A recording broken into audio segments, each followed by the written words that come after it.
Beginner Series 104 Trading Tools.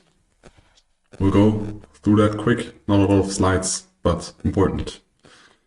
Your trading desk is gonna be the place where you spend most of the time trading, and it will have a big influence on the trading decisions you make. Either they are good or not that good, and you're focused and you stick to your plan, or you don't. So you need a focus promoting trading setup and environment. It should be very minimalistic. You focus on your screen, you focus on the markets, reduce the screen on the relevant information, reduce the noise there is. Yes, you can of course have background music, but try to reduce pop-up messages you get or things that get you out of the zone of analyzing the markets or trading itself. You need to focus on the markets, you need to focus on your trades, you need to focus on your analysis and the process, and your environment should support that. All those Instagram gurus that trade in 40 degrees in Dubai on the beach with their MacBook on their phone, it is impossible. Of course, maybe short term it's possible, but long term, very unlikely. You need to check for a quiet space where you can focus. You need a high level of concentration. So enough water, enough energy, enough light. Try to implement that as well. And as I already said, distraction-free and silent room is crucial so you can focus, because they are financial decisions, and every decision is very important in trading in financial space, because if you don't do the right risk management, you can do a lot of damage, and that's why you need to focus. Secondly, on your part of your trading desk, there is a computer. Either it is a real computer, like shown in this AI-generated picture, or it can also be a laptop, but it should not be a phone. For normal price action software, any computer is okay. So if you don't want to get deep into order flow, order book trading, I think most of the computers nowadays, laptops, will do that. You don't need specific CPUs for that.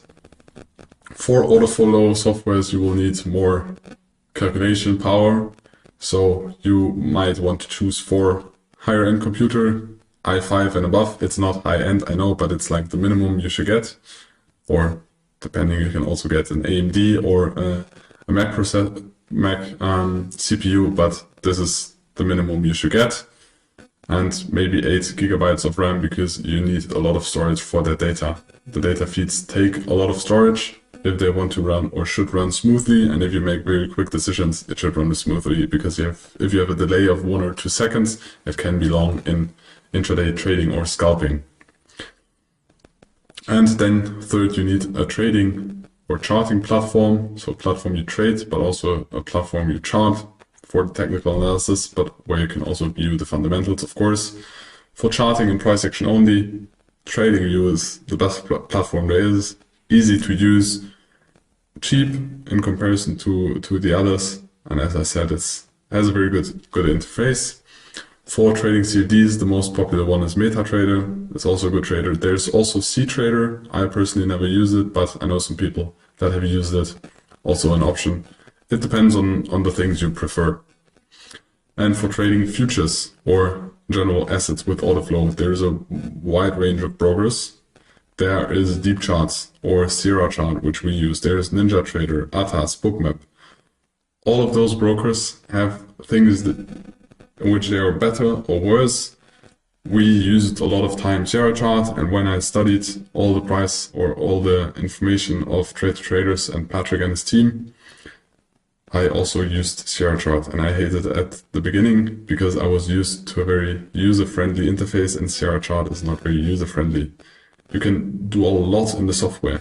You can individualize everything, but it's also complex, and you need to spend time to understand the software. But it is a very good software. But as I don't need order books or as much footprints anymore in my trading, I just went back to TradingView. But I also but in the beginning you need to use a software like this if you want to understand the order book and the footprints, want to understand how they work. You need a software like this. For that, TradingView is not good enough.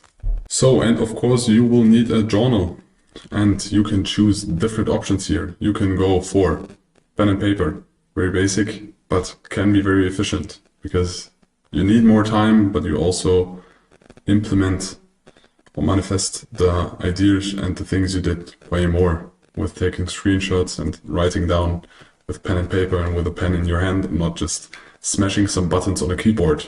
You can go with Excel, very easy one. You can implement all the calculations. There are also tons of templates free on the internet.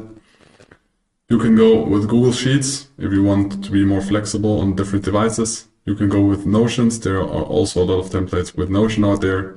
And you can go with the MyFX book, which is more automated, but it's not as good for documenting, for example, the emotional things you go through, or documenting the analysis you did step by step. And the things which I went to very fast is just screenshots. I took screenshots before the trade, during the trade, multiple screenshots during the trade, and after the trade, and I just implemented my thoughts, my process into the screenshots. So I had the possibility to go through those trades at the end of the day or end of the week and learn through them. In the beginning, I started with Notion. I had a very intensive Notion template built for myself, but it was very time consuming, and I was looking for an option that consumed less time, and then I decided with the screenshots. And still nowadays, very often I just take screenshots and save them so I can go through them when I have time. I would suggest you choose an option which is best for you. If you love Notion, choose Notion. If you love Excel, choose Excel. You can also use Word.